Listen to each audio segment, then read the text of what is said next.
तो Laplace correction में उन्होंने क्या बताया कि ये जो साउंड वेव है, लॉन्गिट्यूडनल वेव, जो कि कंप्रेशन, रेयरफैक्शन, ये है रेयरफैक्शन, ऐसे साउंड वेव मूव करती है।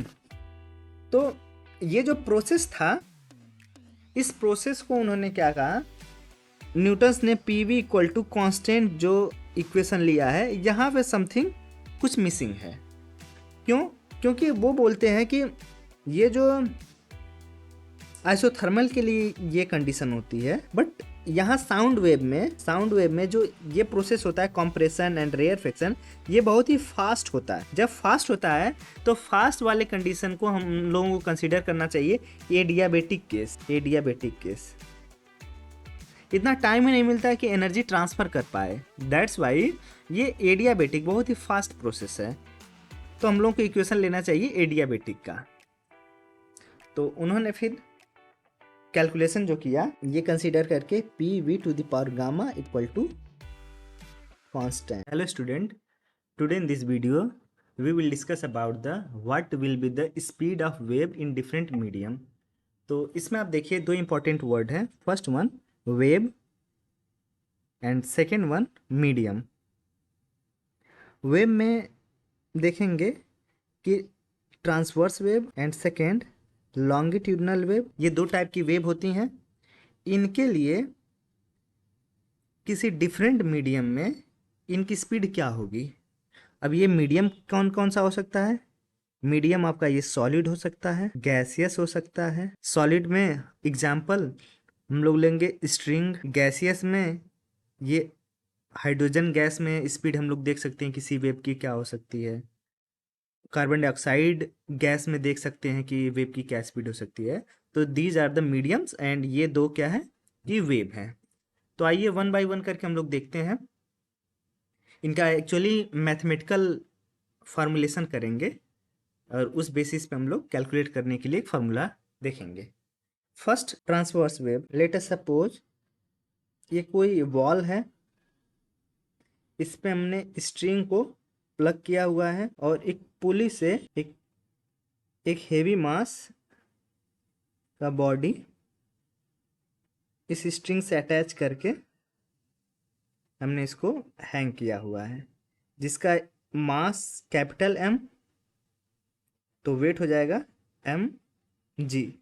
ये इस हैंग होने की वजह से, इस मास के वजह से इस स्ट्रिंग में क्या होगा, एक टेंशन प्रोड्यूस होगा। टेंशन इसको हम लोग रिप्रेजेंट करेंगे टी से, यहाँ भी टी, एंड ये स्कीमेटिक डायग्राम है इसका। हाँ, वन थिंग मोर कि इस स्ट्रिंग का सपोज करते हैं mass of the string tension T है and mass of the string small M है and length of the string is L. तब एक क्वांटिटी इससे हम लोग प्रोड्यूस कर सकते हैं, that is mu. Mass of the string that is small M per unit length of the string L. तो ये क्वांटिटी हमको मिली mu, that this is the mass per unit length. कि इस स्ट्रिंग का सपोज करते हैं यहाँ पॉइंट ए से पॉइंट बी तक ये जो स्ट्रिंग है, इस पूरे लेंथ एल लेंथ का अगर है तो ये पूरा लेंथ का मास जो है वो एम है। तो 1 यूनिट लेंथ के लिए मास क्या होगा, एम बाई एल। ठीक है, अगर ये दो क्वांटिटी हम लोग समझ गए, तब नेक्स्ट हम लोग मूव करते हैं वेलोसिटी के लिए। तो इस स्ट्रिंग में वेलोसिटी के लिए हम लोगों ने क्या एक्सपेरिमेंटली देखा, या क्या एक्सपेरिमेंटली इस एक्सपेरिमेंट के दौरान क्या देखा गया वेलोसिटी के साथ, इस वेलोसिटी v, अगर टेंशन इस स्ट्रिंग में बढ़ रहा है, if tension is more, experimentally observe किया गया, then v is also more, ज्यादा। सेकेंड थिंग क्या देखा गया कि इफ म्यू या यूं कहें कि mass of the string is more then we will be less. Means हम लोग ये कह सकते हैं कि velocity in a string, velocity in a string is a function of T and mu.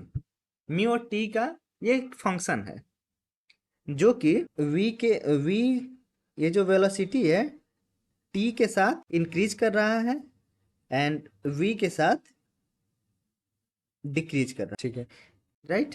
ये ऑब्जर्व किया गया तो मैथमेटिकली फाइनली एक टर्म लिखा गया कि v equal to root T by mu. This is the mathematical relation of tension. This is the mathematical relation of velocity of string, tension of the string and mass per unit length of the string. ये final expression हमारा velocity का है। ठीक है, तो ये transverse wave के लिए हमने देखा, राइट। ये फॉर्मूला आएगा। अब हम लोग सेकेंड देखते हैं। इसको मैं ब्लैक पेन का यूज करूंगा फॉर द लॉन्गिट्यूडनल वेव। इसके लिए मैथमेटिकल रिलेशन का क्या यूज किया गया? Velocity of wave is a function of, इसमें क्या कहा गया? It's a function of coefficient of elasticity, coefficient of elasticity and mass per unit volume. This is the density of medium, right. ये देखा गया कि लॉन्गिट्यूडनल वेव के case में velocity is a function of coefficient of elasticity and density of the medium। ये देखा गया। अच्छा, कोफिशिएंट ऑफ इलास्टिसिटी अगर सॉलिड है तो उसके लिए हम लोग लिखते हैं young modulus. It's a modulus of young modulus. Coefficient of elasticity तीन टाइप के होते हैं, young modulus, bulk modulus and modulus of rigidity. तो अभी क्या है कि सॉलिड के केस में हम लोग क्या देखेंगे कि यंग मॉडुलस होता है एंड फॉर द गैस ये क्या होता है? Bulk modulus B. नाउ तो यहाँ पे मोर सिंप्लीफाई करके हम लोग कह सकते हैं कि V, this is the velocity of longitudinal wave, is a function of elasticity and density. More specify करके अगर हम लोग लिखें, मोर स्पेसिफाई करके लिखें तो ये आया था कि v root of elasticity and density. Same logic जो हम लोगों ने ऊपर देखा कि अगर इलास्टिसिटी बढ़ती है उस मीडियम की जिसमें वेव ट्रेवल कर रहा है तो v विल इंक्रीज। अगर elasticity will be more then v will be more, v भी इंक्रीज करेगा। If density will increase then v क्या होगा? ये डिक्रीज करेगा। मीन्स यूनिवर्सली प्रोपोर्शनल है। तो यहाँ हम लोग इस मैथमेटिकल टर्म में देख सकते हैं कि इलास्टिसिटी डायरेक्टली है एंड डेंसिटी क्या है? इनवर्सली प्रोपोर्शनल है। नाउ हम नेक्स्ट केस हम लोग लेते हैं। First case, this is the for solid. ये तो यहाँ पर देखिए, ये तो जनरल केस है इलास्टिसिटी, लेकिन सॉलिड के लिए हम लोग क्या लिखेंगे? Young modulus. आगे देखते हैं। For solid elastic coefficient is young modulus, then we can write here v equal to root y by rho, right. ये हमारा एक और मैथमेटिकल एक्सप्रेशन मिल गया लॉन्गिट्यूडनल वेव के लिए। नाउ अब सेकेंड केस देखते हैं। ये तो मोस्ट इम्पॉर्टेंट है क्योंकि यहाँ से यहाँ इस पे बहुत सारे साइंटिस्टों ने इस पे वर्क किया, लाइक न्यूटन ने, फिर आपके लैपलॉस ने, तो और बहुत ही कॉन्सेप्चुअल रिच ये पोर्शन है। So that's why you should focus on this part. For gases, यहाँ पर देखिए हम लोग क्या लिख सकते हैं गैसेज के लिए भी? v इक्वल टू गैस के लिए मॉडुलस ऑफ या कोफिशिएंट ऑफ इलास्टिसिटी क्या होगा? This will be bulk modulus. ये होगा coefficient of elasticity, coefficient of elasticity B. तब हम लोग क्या लिख सकते हैं गैस के लिए? B divided by rho, right. Now आइए देखते हैं कि न्यूटन ने इस पे वर्क किया और इसको और सिंप्लीफाई करके उन्होंने एक एक्सप्रेशन दिया। उस एक्सप्रेशन को हम लोग देखेंगे कि Newton's derivation for speed of wave in gas है। ऊपर हम लोग जानते हैं v equal to root B by rho. Rho is the density, यहाँ पे लिख लीजिए रो इक्वल टू ये density and B is a bulk modulus. Bulk modulus gases में वो इलास्टिसिटी नहीं होती है कि हम लोग यंग मॉडुलस का यूज करें, दैट्स वाई हम लोग यहाँ पे बल्क मॉडुलस लेते हैं, कोफिशिएंट ऑफ इलास्टिसिटी के रूप में बल्क मॉडुलस लेते हैं, right. Now as we know that B equal to stress by strain. What is the stress? Restoring force per unit area. It's a stress formula. देखिए इस topic को समझने के लिए आपको स्ट्रेस स्ट्रेन का कॉन्सेप्ट बहुत अच्छे से क्लियर होना चाहिए। तो उसको अगर यहाँ पे क्लियर करने लगेंगे तो ये वीडियो काफ़ी लंबी हो जाएगी, दैट्स वाई मैं डायरेक्ट लिख रहा हूँ। उसको हम लोग अगर ना समझ में आए तो किसी और वीडियो में देख लेंगे कि what is the stress, what is the strain, young modulus या मॉडुलस ऑफ रिजिडिटी, ये सारी चीज़ें। बट हियर डायरेक्ट हम लोग इस कॉन्सेप्ट का यूज करेंगे या उनके एक्सप्रेशन का यूज करेंगे। नाउ फोकस करिए कि restoring force divided by area, ये क्या होता है? आपका stress strain del change in volume per unit volume, ये होता है स्ट्रेन। एक चीज़ और आप लोग जानते हैं कि force per unit area, force per unit area ये होता है आपका प्रेशर। इसको लिख सकते हैं चेंज इन प्रेशर। ये पूरा term restoring force per unit area, change in pressure को हम लोग डायरेक्ट बोलेंगे restoring force per unit area divided by delta V by V. Now B को हम लोग लिख सकते हैं change in pressure into V divided by delta V. B equal to del P into V divided by del V. ये हमारा final expression B के लिए आया, जो कि चेंज इन प्रेशर और वॉल्यूम के टर्म में है, वॉल्यूम चेंज इन वॉल्यूम इनके टर्म में है, राइट। अब वन थिंग हम लोग जानते हैं by Boyle's law P V equal to constant. ये आइडियल गैस के लिए है, आइडियल गैस के लिए ये चीज़ है P V equal to constant. एक चीज़ और है, आइडियल गैस के साथ साथ ये आइसोथर्मल कंडीशन के लिए है। आइसोथर्मल आइसोथर्मल प्रोसेस क्या होता है कि ये स्लो प्रोसेस होता है एंड टेम्परेचर इसमें कांस्टेंट रहता है, राइट। ठीक, अब हम लोग इसको और सिंप्लीफाई करने के लिए इस बी वाले टर्म को इस इक्वेशन का यूज करेंगे P V equal to constant. Now इसको डिफ्रेंशिएट करेंगे, then we can write here P D V plus V D P equal to constant को हम लोग अगर किसी को डिफ्रेंशिएट करते हैं होता है 0। नाउ पी, इसको चेंज इन वॉल्यूम ही हम लोग अभी डिनोट करेंगे, change in volume equal to minus V change in pressure. Now अच्छा वन थिंग कि सपोज करिए ये कोई बलून है और इसको हमने अभी क्या है कि इसका प्रेशर P है एंड वॉल्यूम, अच्छा सपोज करिए कि इनिशियली इसका प्रेशर P1 है एंड वॉल्यूम V1 है। अब इसको हमने फोर्स अप्लाई करके इसका वॉल्यूम हमने कम कर दिया, फाइनल अभी क्या प्रेशर हो गया P2 हो गया एंड वॉल्यूम V2 होगा, राइट। तो आप देखेंगे कि जो स्टार्टिंग में प्रेशर था here P1 is less than P2 and P2 ज़्यादा है प्रेशर P1 के कंपैरिजन में। तो चेंज इन प्रेशर क्या होगा?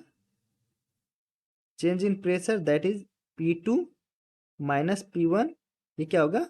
पॉजिटिव। वॉल्यूम के केस में देखते हैं, वॉल्यूम के साथ क्या होगा कि V1 greater than V2। Change in volume क्या होगा? V2 minus V1। देखिए V1 ज़्यादा है तो चेंज इन वॉल्यूम क्या हो जाएगा? निगेटिव। चेंज इन वॉल्यूम क्या हो जाएगा? निगेटिव। तो जब डेल्टा P पॉजिटिव होगा तब डेल्टा V निगेटिव होगा। अच्छा, इसको इतना क्यों समझें? क्योंकि यहाँ पे हम लोगों को अप्लाई करना है इस इक्वेशन में। तो सपोज करते हैं कि डेल्टा P पॉजिटिव है, तब डेल्टा V क्या होगा? निगेटिव होगा। तब यहाँ पे हम लोग लिखेंगे P minus delta V equal to minus V delta P।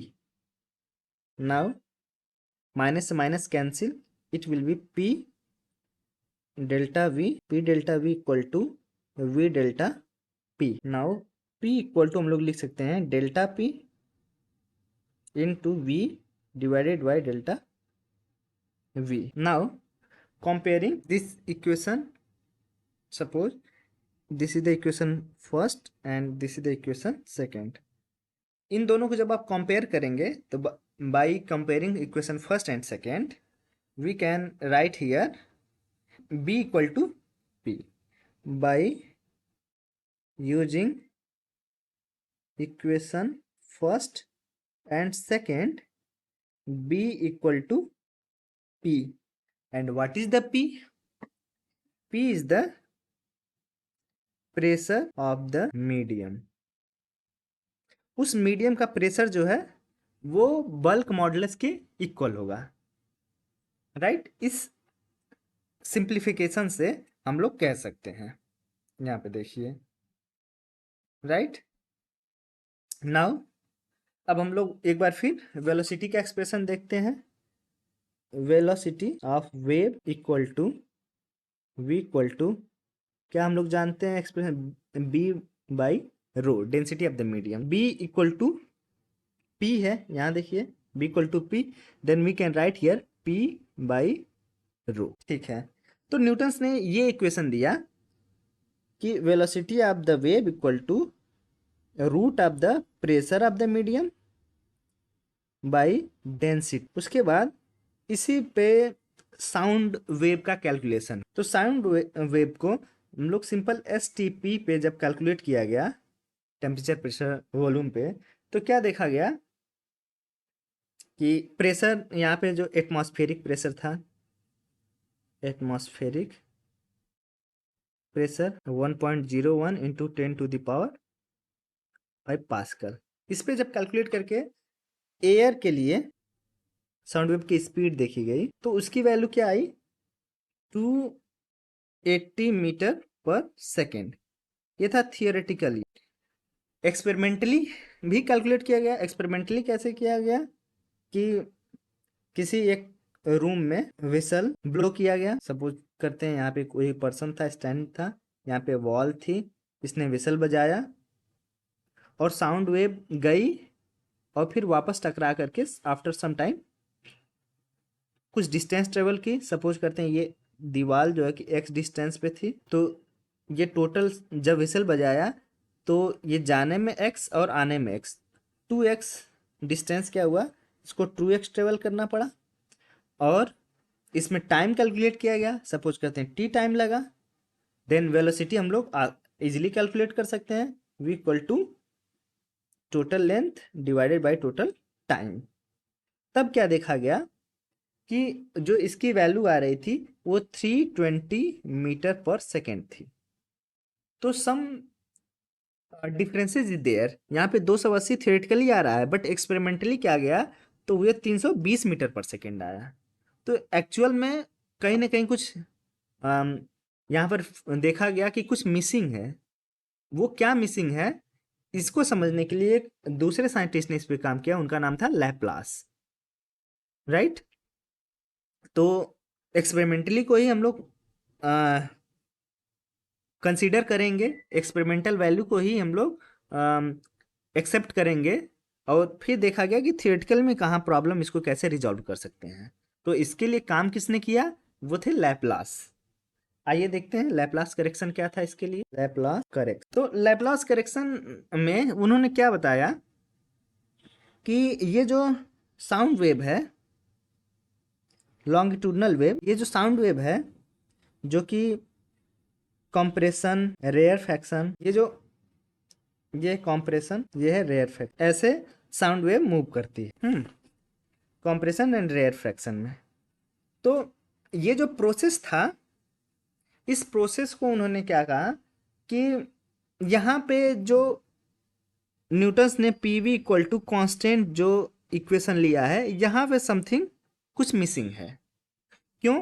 क्योंकि वो बोलते हैं कि ये जो आइसोथर्मल के लिए ये कंडीशन होती है, बट यहाँ साउंड वेव में जो ये प्रोसेस होता है कंप्रेशन एंड रेयरफैक्शन, ये बहुत ही फास्ट होता है। जब फास्ट होता है तो फास्ट वाले कंडीशन को हम लोगों को कंसीडर करना चाहिए एडियाबेटिक केस। इतना टाइम ही नहीं मिलता है कि एनर्जी ट्रांसफर कर पाए, दैट्स वाई ये एडियाबेटिक बहुत ही फास्ट प्रोसेस है। तो हम लोगों को इक्वेशन लेना चाहिए एडियाबेटिक का। तो उन्होंने फिर कैलकुलेशन जो किया, ये कंसीडर करके P V to the power gamma equal to constant. यहाँ पे जब आप डिफ्रेंशिएट करेंगे क्या देखेंगे कि del P into V to the power gamma plus P into gamma V to the power gamma minus 1 into del V, right, equal to 0। ये differentiation है सिंपल मैथमेटिक्स का। तो आई होप कि आप लोगों को ये डिफ्रेंसिएशन आता होगा, दैट्स वाई मैं इसको एक्सप्लेन नहीं कर रहा हूँ। Now del P V to the power gamma equal to, उधर जब लेकर जाएंगे आप तो ये होगा gamma P V to the power gamma minus 1 delta V. अच्छा, वन थिंग मोर, यहाँ पे जो गामा है, ये this is the ratio of the specific heat at constant pressure and constant volume. ये स्पेसिफिक हीट जो कांस्टेंट प्रेशर और volume पे होता है, उनका रेशियो होता है Cp बाई Cv। नाउ अब नेक्स्ट हम लोग देखते हैं further, del P by del V into V to the power gamma divided by V to the power gamma minus 1 equal to gamma P।